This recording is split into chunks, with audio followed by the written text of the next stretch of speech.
Olá pessoal, algo que as pessoas perguntam bastante, né, entram bastante em contato, mandam mensagens, é sobre o dia a dia do procurador do trabalho, né? Como que funciona o MPT, como são os casos, porque é difícil, né? O candidato, né, a não ser que ele tenha feito concurso no MPT ou que ele tem um cargo lá no MPT como analista processual, técnico judiciário, enfim, difícil ele ter um contato próximo com a instituição, né? Difícil conhecer exatamente como é o dia a dia, né? Então, a ideia desse vídeo aqui hoje é falar um pouco do dia a dia do procurador do trabalho, contar um pouco dos casos, de alguma das situações que a gente passa no MPT, algumas aventuras por vezes, né? Então, eu vou lançar então uma série de vídeos falando um pouco de casos, tá bom, do MPT.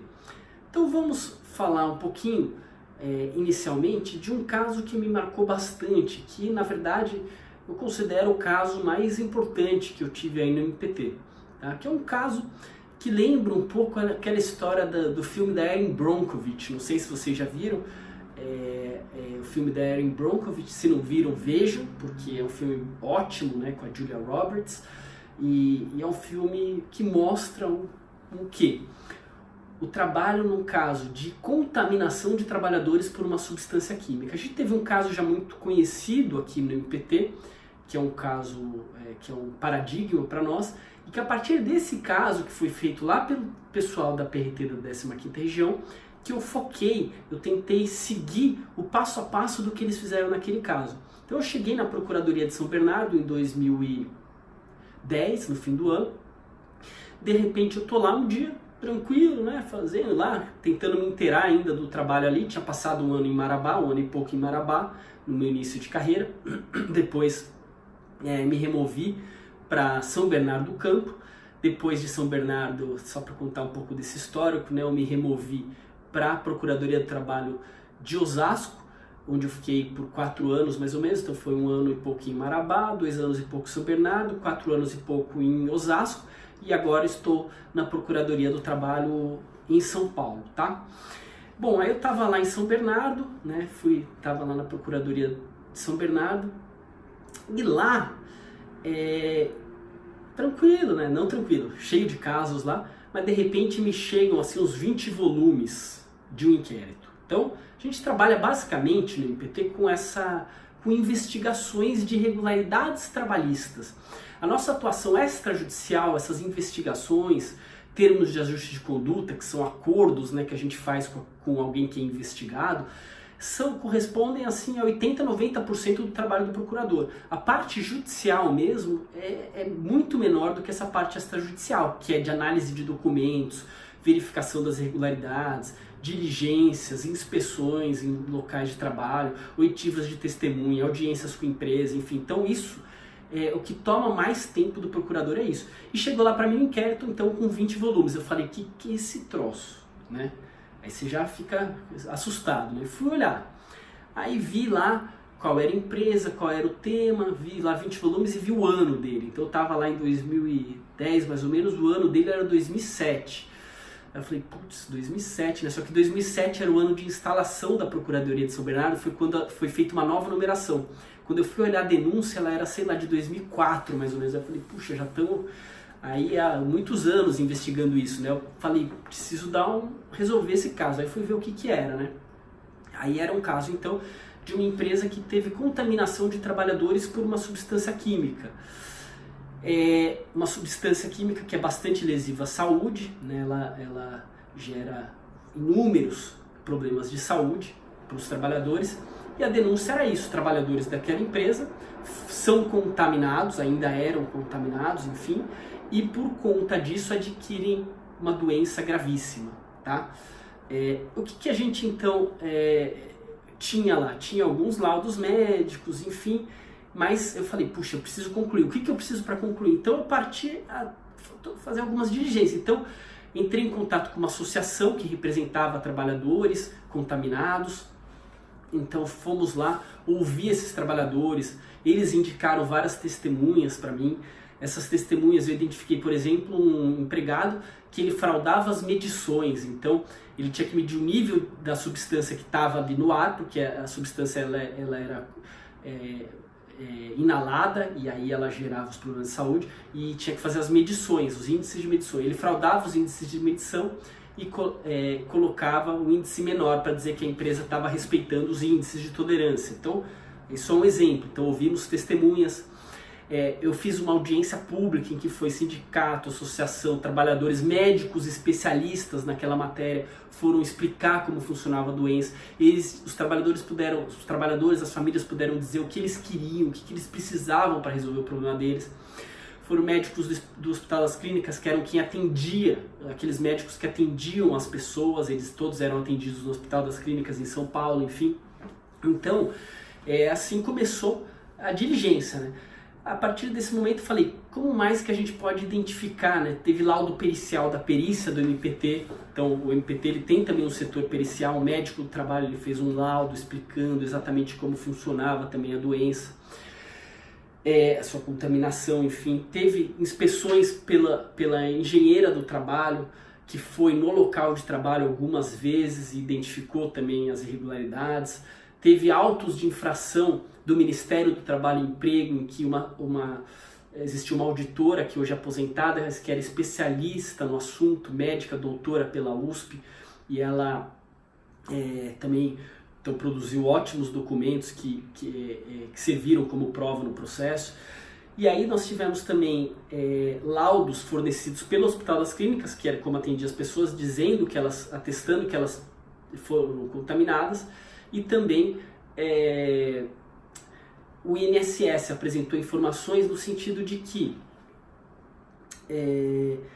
trabalhadores daquela empresa, relação de trabalhadores, então centenas de trabalhadores daquela empresa que tinham sido afastados, que estavam afastados com auxílio-doença, com o CID daquela doença, né, o Código Internacional de Doenças lá, o CID daquela doença, ou que tiverem sido aposentados por invalidez por conta daquela doença daquela empresa. Então centenas de trabalhadores que eram daquela empresa foram afastados ou aposentados por conta daquela doença. Então tínhamos também essa relação, e cruzando os dados do Hospital das Clínicas com esses afastamentos do INSS, a gente via que vários trabalhadores coincidiam, né? Eles tinham então dois laudos, né? Eles tinham o laudo da Previdência Social e o laudo do Hospital das Clínicas. Pois bem, com isso eu pude formar então uma gama de documentos, né? A gente tinha todos esses documentos do inquérito, o inquérito ali com 20 e tantas páginas, e eu praticamente fiquei fazendo só isso. Foi um mês que eu falei assim, ou eu faço isso ou eu faço isso, porque assim, eu propus um acordo para a empresa, fiz uma proposta de termo de ajuste de conduta, foram várias reuniões, contraproposta, sei o que e tal, até que eu vi que a coisa não ia mais para frente. Achei que não tinha mais jeito de continuar discutindo o acordo e falei, preciso fazer ação. Nisso eu estava próximo a me remover, eu falei, eu quero entrar com ação, porque senão os trabalhadores vão ficar desamparados por mais um tempão, até o próximo procurador ler tudo, ver tudo que tem aqui, né? Teria mais dificuldade do que eu que já estava inteirado. Então eu falei, passei um mês fazendo aquilo. Fiquei com muitas coisas atrasadas, tive que me virar, enfim, mas porque foi praticamente um mês dedicado àquilo. A petição inicial teve, sei lá, umas 100 páginas, enfim, então foi algo que foi bem demorado, indicar todos os documentos, tira a cópia disso, tira daquilo, tal, junta tudo, foi a ação. E a ação ela pedia plano de saúde para os trabalhadores, né, para ver um pouco a importância do trabalho ali no MPT, plano de saúde para os trabalhadores, indenização individual para os trabalhadores e mais, algo que a gente buscou inovar ali nesse processo, que foi utilizado em outros processos já do MPT também, discutir a questão da relativização da coisa julgada. Por quê? Nessa questão específica, a gente tinha várias ações individuais que os trabalhadores entraram e perderam, porque o laudo pericial vinha, ele tem a doença, ele trabalhou lá na empresa, mas não tem nexo causal. E no âmbito individual dava para dizer isso, mas no coletivo, quando você pega centenas de pessoas que têm como nexo comum ter trabalhado na empresa e ter a doença, fica difícil afastar o nexo causal, não é verdade? Então a gente tinha muitas decisões contraditórias, uns ganhavam ação, outros não. Eu falei, é injusto que esses que perderam fiquem sem o direito, né? Por quê? Porque aqui a saúde deles está sendo prejudicada, eles estão correndo risco de vida e estão desamparados. Então, eu queria um pronunciamento judicial, inclusive que dissesse não só que esses aqui que não processaram e que não perderam a ação, né, quando vocês, não sei se todos conhecem aqui tudo sobre ação civil pública, né, mas na ação civil pública ela vai beneficiar aqueles que eventualmente não tenham uma outra ação contra a empresa, a não ser que nessa outra ação eles tenham pedido a suspensão do processo, enfim. Mas esses casos aqui, as pessoas já tinham trânsito julgado, já tinham perdido um processo contra a empresa. E uma outra gama de trabalhadores que nunca processou a empresa e que esses sim seriam beneficiados com certeza. Agora, eu queria inclusive que esses que perderam a ação pudessem ter os mesmos benefícios. Então eu fui argumentar, busquei a jurisprudência do Supremo sobre a relativização da coisa julgada.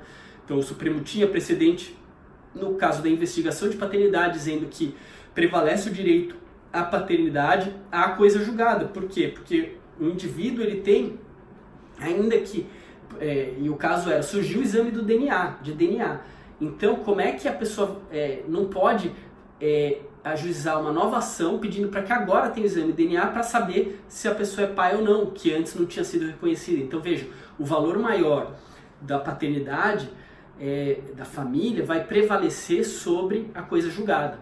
E aqui nessa tese eu falava, olha, a vida e a saúde tem que prevalecer sobre a coisa julgada. E nesse caso eu estou tentando mostrar aqui ao judiciário que houve erro nos casos em que teve a improcedência.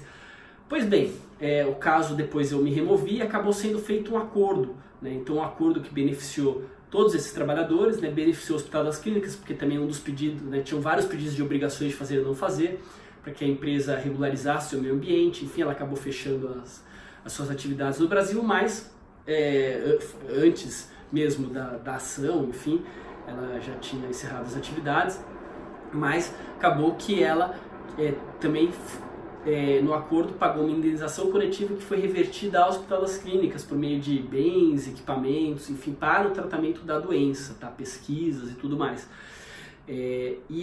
Então esse é um caso que a gente mostra, né, o dia a dia, né, as formas de investigação que a gente tem, mecanismos de investigação, todos que a gente tem no MPT, e a diferença que a gente pode fazer num tema desse de meio ambiente do trabalho, que é intimamente ligado a uma das coordenadorias do MPT, né, a CODEMAT, e que é muito importante, porque se a gente for ver, né, no observatório do MPT, por exemplo, que, né, o MPT tem um observatório sobre acidentes de trabalho, e o que era o caso desses trabalhadores, né, o Brasil de 2012 a 2019 gastou cerca de 20 bilhões em benefícios previdenciários.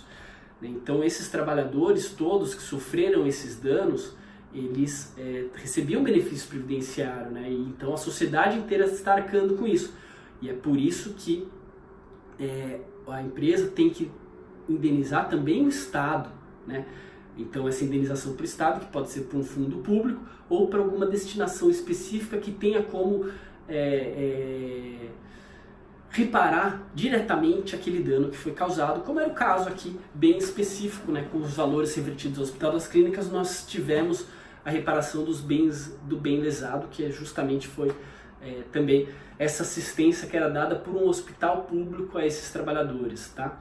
Então a gente vê a importância do trabalho do MPT na prevenção e na repressão de condutas que violem o meio ambiente do trabalho, tá bom? Bom, com isso a gente termina esse caso aqui. Agradeço a atenção de todos e até a próxima.